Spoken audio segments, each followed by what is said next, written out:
Hero எழுந்திருச்சு, நீ ஒன்றும் கவலைப்படாத, நீ எப்பவுமே இப்படி நான் சொல்றதை கேட்டு நடந்துக்கிட்டேனா உன் அப்பனை நான் உயிரோடவே பார்த்துக்கிறேன்னு சொல்லிட்டு போக, ஹீரோயின் இவ்வளவு கேவலமான வாழ்க்கையை நான் வாழ்ந்துகிட்டு இருக்கேனேன்னு சொல்லி ஃபீல் பண்ணிட்டு இருக்க. அதுக்குள்ள ஸ்ருதி அங்கே வந்து ஹீரோயின் அடிச்சுட்டு, நீ இவ்வளவு கேவலமானவன் நினைக்கலங்க. ஹீரோயின் ஸ்ருதி அடிச்சுட்டு, உன்னை விட எல்லாம் ஒன்றும் கேவலம் இல்லடி, நீ தானே அவன் பின்னாடியே நின்றுட்டு மறுபடியும் அவனுக்கு கேவலமான புத்தியை சொல்லி தந்துட்டு இருக்கங்க. ஸ்ருதி, நீ பண்ண தப்புக்கான தண்டனையை தான் நீ இப்போ அனுபவிச்சுட்டு இருக்கங்க. ஹீரோயின், ஆமா போடி தெரியும்னு சொல்லி அசிங்கப்படுத்தி அனுப்பிற. இப்போ ஹீரோ கிட்ட வந்து, நான் என் அப்பாவும் போய் பார்த்துட்டு வரேங்க. ஹீரோ, சரி பார்த்து பத்திரமா போயிட்டு வாங்க. அதை ஸ்ருதி பார்த்து ஹீரோயின் போகும்போது அவங்களுக்கு ஆக்சிடென்ட் பண்ணி விட்டுற. ஹீரோ இப்போ ஹாஸ்பிட்டலுக்கு வந்து ஹீரோயினுக்கு என்னாச்சுங்க, டாக்டர் நீங்கள் அவங்களுக்கு என்ன உறவுங்க.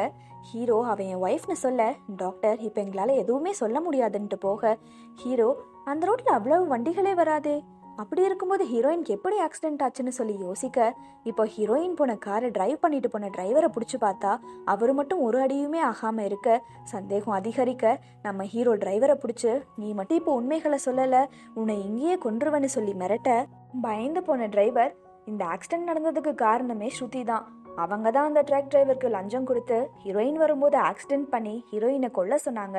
அப்படியே எனக்கும் கொஞ்சம் பணம் கொடுக்க நானும் அவங்களோட பிளான் அக்செப்ட் பண்ணிக்கிட்டேன், மற்றபடி என் மேலே எந்த தப்பும் இல்லைன்னு சொல்ல.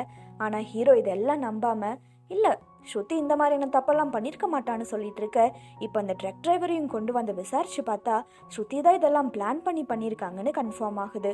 கட் பண்ணா ஹீரோ ஸ்ருதியை பார்க்க வர, ஸ்ருதி, நான் நைட்டெல்லாம் உங்களுக்காக வெயிட் பண்ணேன்னு சொல்ல, ஹீரோ, எனக்காக நீ ஏமா நைட்டெல்லாம் வெயிட் பண்ணணும்னு கேட்க, ஸ்ருதி, உங்களுக்காக நான் வெயிட் பண்ணாமல் வேற யாருக்காக வெயிட் பண்ணுவேங்கன்னு கேட்க, ஹீரோ, அதான் என் ஹீரோயின் எனக்காக இருக்காளே, அப்புறம் ஏண்டி எனக்கு நீ வேணும்னு கோவமாக கேட்டு, ஹீரோயின் ப்ரெக்னெண்ட்டாக இருக்கான்னு தெரிஞ்சிருந்தும் நீ அவளை கொலை பண்ண ட்ரை பண்ணியிருக்க, ஆனால் உன்ன மாதிரியான ஒரு கேவலமானவளோட பேச்சை கேட்டு நான் அவளை ரொம்பவும் டார்ச்சர் பண்ணிட்டு இருந்திருக்கேன்னு சொல்லி ஃபீல் பண்ணேன்.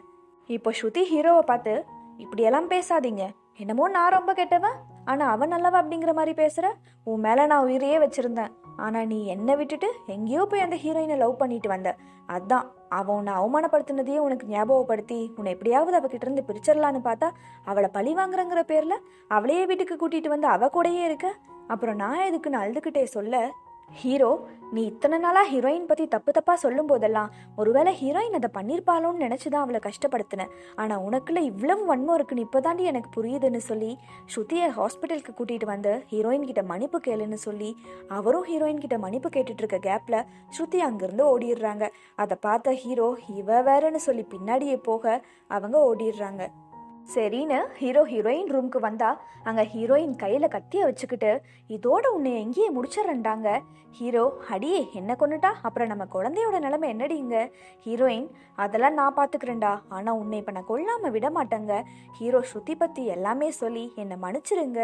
ஹீரோயின், அவ சொன்னா உனக்கு எங்கடா போச்சு புத்திங்க. ஹீரோ, ஐயோ சரிம்மா, நான் பண்ணது தப்பு தான், அதுக்காக என்னை மன்னிச்சிரு. அப்படியே உன் அப்பாவையும் நான் இத்தனை நல்லா தான் பார்த்துக்கிட்டு இருந்தேன், அவங்களுக்கு தேவையான எல்லா உதவிகளையும் செஞ்சு அவங்கள நல்லா பார்த்துக்கிட்டேன், அதுக்காகவாவது என்னை மன்னிக்க கூடாதான்னு சொல்லி அந்த கலவரத்துலேயும் ஹீரோயினை கிஸ் பண்ண. ஹீரோயின் ஹீரோவை விட்டுட்டு தூரமாக நின்றுட்டு, மறுபடியும் நீ என்ன பிளான் பண்ணுறேன்னு எனக்கு தெரிஞ்சிருச்சு, மறுபடியும் நான் உன் பேச்சை கேட்டு உன் கூட ஒரு அடிமையாக இருக்கணும் தானே நீ ஆசைப்படுறேன்னு அழுதுகிட்டே கேட்க, ஹீரோ, இல்லைம்மா இல்லை, நான் பண்ணதெல்லாம் சத்தியமாகவே தப்பு தான், ஆனால் அதுக்காக நான் காதலிக்கிற ஒருத்தி அதிகமாக விரும்புகிற அவளோட அப்பாவை பற்றி இந்த மாதிரி சொல்ல மாட்டேன் இல்லையான்னு சொல்லி ஹீரோயினை கூட்டிகிட்டு போக, பார்த்தாங்க ஹீரோயினோட அப்பா நல்லா சந்தோஷமாக உட்காந்துட்டு இருக்க. அதை பார்த்த ஹீரோயின், எப்படிப்பா இருக்கீங்கன்னு கேட்க, அவரும், எனக்கு என்னம்மா, நான் நல்லா தான் இருக்கேன், என் மாப்பிள்ளை என்னை நல்லா தான் பார்த்துக்கிறாருன்னு சொல்ல, ஹீரோயின், எது மாப்பிள்ளையாங்க? அவரும், ஆமாம்மா, நான் உடம்பு சரியில்லாமல் இருக்கும்போது தான் ஹீரோனை கல்யாணம் பண்ணிக்கிட்டாரு, அப்போ அவர் என் மாப்பிள்ளை தாங்க. ஹீரோயின், அடப்பாவி, அப்படியா சொல்லி வச்சிருக்கங்க. அதுக்குள்ள ஹீரோ வந்து, மாமா எல்லாமே நல்லா தானே போகுது, அப்புறம் என்ன, உங்களுக்கு ஒரு பேர குழந்தையும் பிறக்க போகுது, கூடயே எங்களுக்கு எல்லாரும் முன்னாடியும் ஒரு தடவை கல்யாணமும் பண்ணி வச்சிருங்கங்க. ஹீரோயின், நல்லாதான் பிளான் பண்ற நீன்னு சொல்ல, ஹீரோ, ஒரே கல்ல ரெண்டு மாங்கா, ஹீரோயின் பிரெக்னெண்டா இருக்கிறதையும் சொல்லியாச்சு, அப்படியே அவளை கல்யாணமும் பண்ணிக்க வேண்டியதாங்க. அப்படியே சில நாட்களுக்கு அப்புறமா ஹீரோ ஹீரோயின் கிட்ட வந்து பூவை கொடுத்து கரெக்ட் பண்ண ட்ரை பண்ண, அவங்களும் எனக்கு இதெல்லாம் பிடிக்காதுங்க. நெக்ஸ்ட் டே மறுபடியும் வந்து ரிங்கை கொடுத்து ப்ளீஸ் இப்போவாவது என்னை கல்யாணம் பண்ணிக்கோடிங்க. ஹீரோயின், மறுபடியும் உன்னை கல்யாணம் பண்ணிக்கிட்டு என்னால் மறுபடியும் அந்த டார்ச்சரான வாழ்க்கையை வாழ முடியாதுங்க. ஹீரோ, கண்டிப்பாக என்னால் உன்னை விட முடியாதுங்க. இப்படியே ரெண்டு பேரும் மாறி மாறி பேசிக்கிட்டு இருக்க அங்கே ஸ்ருதி வந்து ஹீரோயினை கத்தியால் குத்த போக ஹீரோ தடுத்து அவருக்கு அடியாகிற அதை பார்த்து ஹீரோயினுக்கு என்ன பண்ணுறதுனே தெரியல. இப்போ ஹீரோ ஹீரோயினை பார்த்து, நான் தான் சொன்னேன் இல்லையா, என்னால் கண்டிப்பாக உன்னை விட்டு கொடுக்கவே முடியாது. உனக்காக நான் சாகிறதா இருந்தா கூட சந்தோஷமா அதை ஏற்றுப்பங்க. அதை பார்த்த ஸ்ருதி, இவளுக்காக கடைசியில் நீ சாகிற அளவுக்கு போயிட்டியேன்னு சொல்லி ஃபீல் பண்ண இப்போ ஹீரோவை ஹாஸ்பிட்டலுக்கு கூட்டிகிட்டு வராங்க. அங்கே ஹீரோ, இது வரைக்கும் உன்னை கஷ்டப்படுத்தும் போதெல்லாம் நான் நல்லா இருந்தேன்.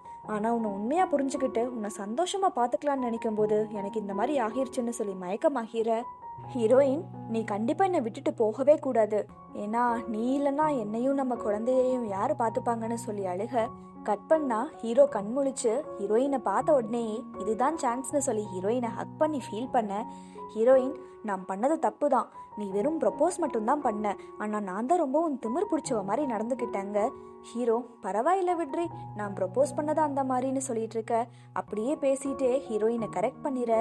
ஹீரோயின், நான் மறுபடியும் உங்கள் கூட சேர்ந்தா நீங்கள் பழைய மாதிரி கஷ்டப்படுத்த மாட்டீங்க தானேன்னு கேட்க ஹீரோ அவங்க ஹீரோயினை டார்ச்சர் பண்ணதை நினச்சி பார்க்க இப்போ ஹீரோயினை பார்த்து கண்டிப்பாக இல்லைம்மான்னு சொல்ல அப்படியே ஹீரோயினை கிஸ் பண்ண. கட் பண்ணா ஹீரோயின் கல்யாண ட்ரெஸ்ஸை போட்டுக்கிட்டு, இந்த ட்ரெஸ் எனக்கு நல்லாவே செட் ஆகலைங்க. ஹீரோ, உனக்கு என்னடி, நீ எப்பவுமே அழகாக தான் இருக்கேங்க. ஹீரோயின், வேணும்னா குழந்தை பிறந்ததுக்கு அப்புறமா கல்யாணம் பண்ணிக்கலாமாங்க. ஹீரோ, நமக்கு கல்யாணம் ஆகாமையே நீ ப்ரெக்னெண்ட்டாக இருக்கேன்னு உன் அப்பாவுக்கு தெரிஞ்சா என்னை என்னடி பண்ணுவாருன்னு சொல்லி அப்படியே நமக்கு குழந்தை பிறக்கும்போது நான் அவனுக்கு லீகலாக ஃபாதராக இருக்கணுமேனு சொல்ல ஹீரோயின், பொடாடே, இப்போல்லாம் நீ எப்போ பார்த்தாலுமே குழந்தை பற்றியும் நினச்சிக்கிட்டு இருக்கேங்க. ஹீரோ, ஆனால் மனசில் நீ தான் இருக்கேன்னு சொல்லி ஹீரோயினை கிஸ் பண்ணிட்டு இருக்க. ஹீரோயின், டேய் கொஞ்ச நேரமாவது சும்மா இடுறாங்க. கட் பண்ணா ஹீரோயின் வராங்க. ஹீரோ ஹீரோயினுக்கு ரிங் போட்டு விட்டுட்டு அவங்கள கிஸ் பண்ண அதுக்குள்ள ஹீரோயின் வயிறு வலிக்குதுங்க. கட் பண்ணா சில வருஷங்களுக்கு அப்புறமா காட்டுறாங்க. பார்த்தா ஹீரோயினோட குட்டி பையன் ஹீரோயின் கிட்ட வந்து, அம்மா எனக்கு ஒரு தங்கச்சி பாப்பா வேணுங்க. ஹீரோயின், இத்தனை வருஷமா இல்லாம இப்போ என்னடாங்க? அவனும் அப்பாதாம உங்ககிட்ட போய் தங்கச்சி பாப்பா கேளுன்னு சொன்னாங்கன்னு ஹீரோவை போட்டு விட்டுற.